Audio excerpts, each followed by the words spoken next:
ओम श्री उमा महेश्वराय नमः। संक्षिप्त श्री पद्मपुराण षष्ठी खंड। सती का देह त्याग और दक्ष यज्ञ विध्वंस।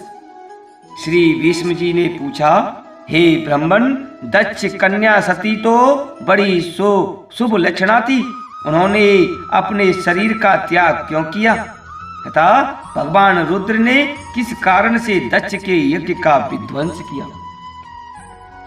श्री पुलस्त मुनि जी बोलने कहा, हे विष्णु जी, प्राचीन काल की बात है। दक्ष ने गंगा द्वार में यज्ञ किया। उसमें देवता, असुर, पितर और महर्षि सब बड़ी प्रसन्नता के साथ पधारे। इंद्र सहित देवता, नाग, यक्ष, गरुड़, लताएं, औषधियां, कश्यप, भगवान अत्रि, मैं, पुलह, क्रतु, प्राचेतस, अंगिरा मुनि तथा महातपस्वी वशिष्ठ जी भी उपस्थित हुए। वहां सब ओर से बराबर वेदी बनाकर उसके ऊपर चतुर्होत्र की स्थापना हुई। उस यज्ञ में महर्षि वशिष्ठ, होता, अंगिरा, अद्रवयु, बृहस्पति उद्गाता तथा नारद जी ब्रह्मा हुए। जब यज्ञ कर्म आरंभ हुआ और अग्नि में हवन होने लगा, उस समय तक देवताओं के आने का क्रम जारी रहा। स्थावर और जंगम सभी प्रकार के प्राणी वहां उपस्थित थे। इसी समय ब्रह्मा जी अपने पुत्रों के साथ आकर यज्ञ के सभासद हुए तथा साक्षात भगवान श्री विष्णु भी यज्ञ की रक्षा के लिए वहां पधारे। 8 वसु, 12 आदित्य, दोनों अश्विनी कुमार, 49 मरुदगण तथा 14 मनु भी वहां आए हुए थे। इस प्रकार यज्ञ होने लगा। अग्नि में आहुतियां पड़ने लगी। वहां भक्ष्य भोज्य सामग्री का बहुत ही सुंदर और भारी ठाट बाट था। ऐश्वर्य की पराकाष्ठा दिखाई देती थी। चारों ओर से 10 योजन भूमि यज्ञ के समारोह से पूर्ण थी। वहां एक विशाल वेदी बनाई गई थी, जहां सब लोग एकत्रित थे। शुभ लक्षणा सती ने इन सारे आयोजनों को देखा और यज्ञ में आए हुए इंद्र आदि संपूर्ण देवताओं को लक्ष्य किया। इसके बाद वे अपने पिता से विनय युक्त वचन बोले। सती जी ने कहा, हे पिताश्री, आपके यज्ञ में संपूर्ण देवता और ऋषि पधारे हुए हैं। देवराज इंद्र अपनी धर्मपत्नी सची के साथ ऐरावत पर चढ़कर आए हैं। पापियों का दमन करने वाले तथा धर्मात्माओं के रक्षक परम धर्मनिष्ठ यमराज भी धूमोर्ण के साथ दृष्टि गोचर हो रहे हैं।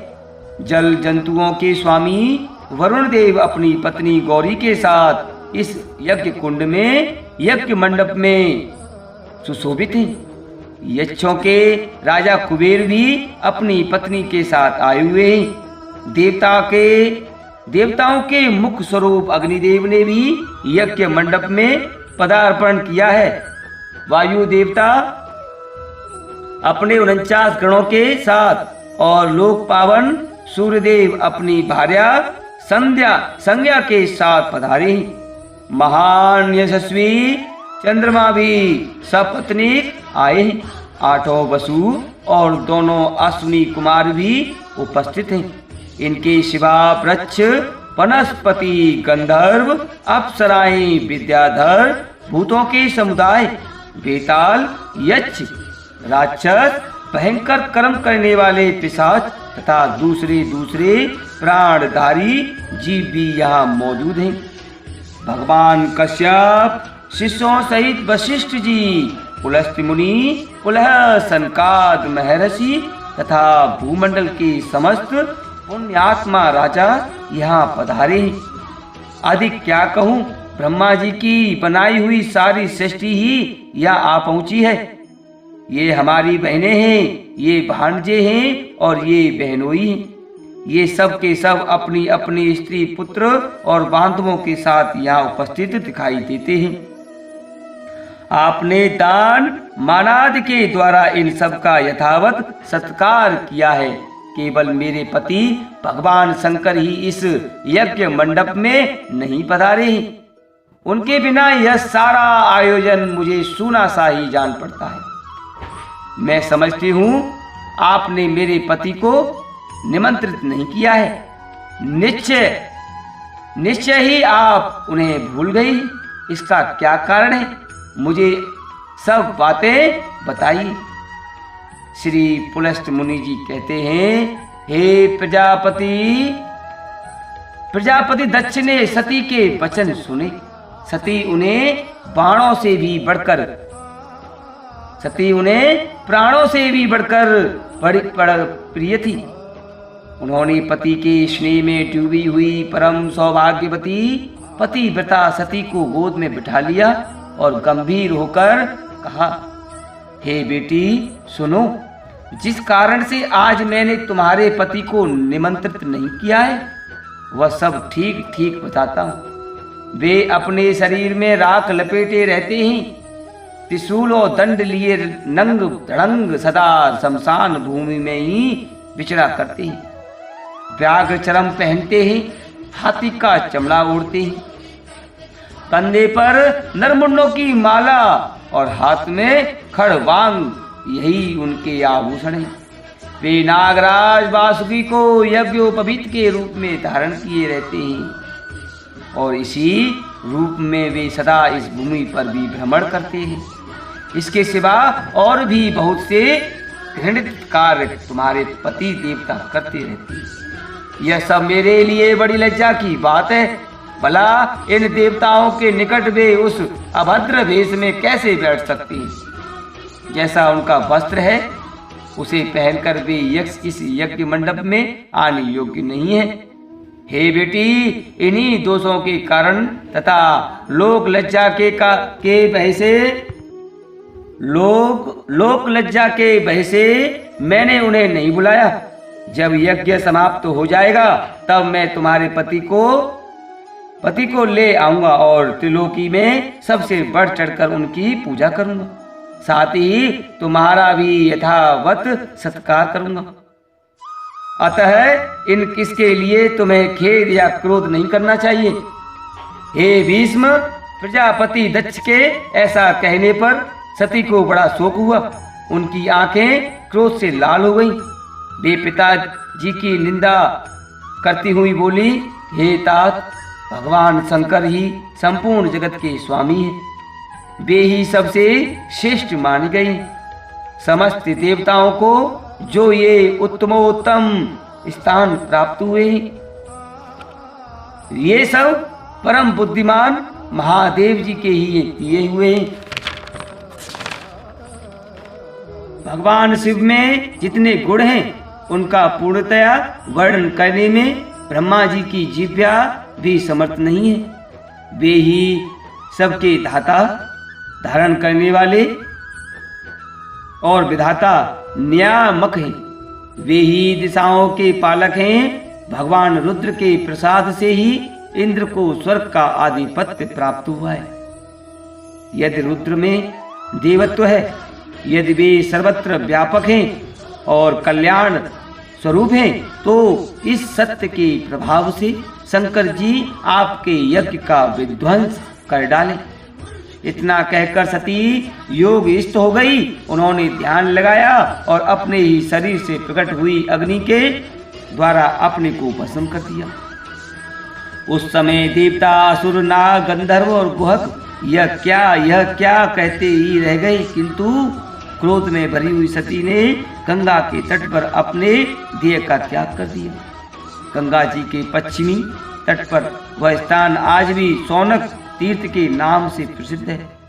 भगवान रुद्र ने जब यह समाचार सुना तब अपनी पत्नी की मृत्यु से उन्हें बड़ा दुख हुआ और उनके मन में समस्त देवताओं के देखते देखते उस यज्ञ को नष्ट कर डालने का विचार उत्पन्न हुआ। फिर तो उन्होंने दक्ष यज्ञ का विनाश करने के लिए करोड़ों गणों को आज्ञा दी। उनमें विनायक संबंधी ग्रह, भूत, प्रेत तथा पिशाच सभी थे। यज्ञ मंडप में पहुंचकर उन्होंने सब देवताओं को परास्त किया और उन्हें भगाकर उस यज्ञ को तहस नहस कर डाला। यज्ञ नष्ट हो जाने से दक्ष का सारा उत्साह जाता रहा। वे उद्योग शून्य होकर देवादिदेव पिनाकधारी भगवान शिव के पास डरते डरते गए और इस प्रकार बोले, हे देव देव महादेव, मैं आपके प्रभाव को नहीं जानता था। आप देवताओं के प्रभु और ईश्वर हैं, इस जगत के अधीश्वर हैं। अधीश्वर भी आप ही हैं। आपने संपूर्ण देवताओं को जीत लिया। हे महेश्वर, अब मुझ पर कृपा कीजिए और अपने सब गणों को लौटा लीजिए। दक्ष प्रजापति ने भगवान शंकर की शरण में जाकर जब इस प्रकार उनकी स्तुति और प्रार्थना आराधना की, तब भगवान शंकर ने कहा, हे प्रजापति दक्ष, मैंने तुम्हें यज्ञ का पूरा पूरा फल दे दिया। तुम अपनी संपूर्ण कामनाओं की सिद्धि के लिए यज्ञ का उत्तम फल प्राप्त करोगे। भगवान के ऐसा कहने पर दक्ष ने उन्हें प्रणाम किया और सब गणों के देखते देखते वे अपने निवास स्थान को चले गए। उस समय भगवान शिव अपनी पत्नी के वियोग से गंगा द्वार में ईचा कर रहने लगे। हे मेरी प्रिया कहाँ चली गई? इस प्रकार कहते हुए वे सदा सती के चिंतन में लगे रहते थे। तदनंतर एक दिन देवर्षि नारद महादेव जी के समीप आए और इस प्रकार बोले, हे देवेश्वर, आपकी पत्नी सती देवी, जो आपको प्राणों के समान प्रिय थी, देह त्याग के पश्चात इस समय हिमवान की कन्या होकर प्रकट हुई है। मैना के गर्भ से उनका आविर्भाव हुआ है। वे लोक के तात्विक अर्थ को जानने वाली थी। उन्होंने इस समय दूसरा शरीर धारण किया है। नारद जी की बात सुनकर महादेव जी ने ध्यानस्थ हो देखा कि सती अवतार ले चुकी है।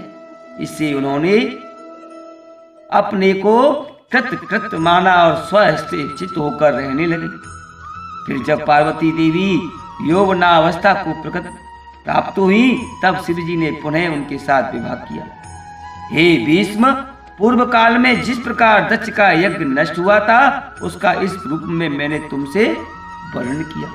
ओम नमो भगवते वासुदेवाय। ओम नमो उमा महेश्वराय नमः।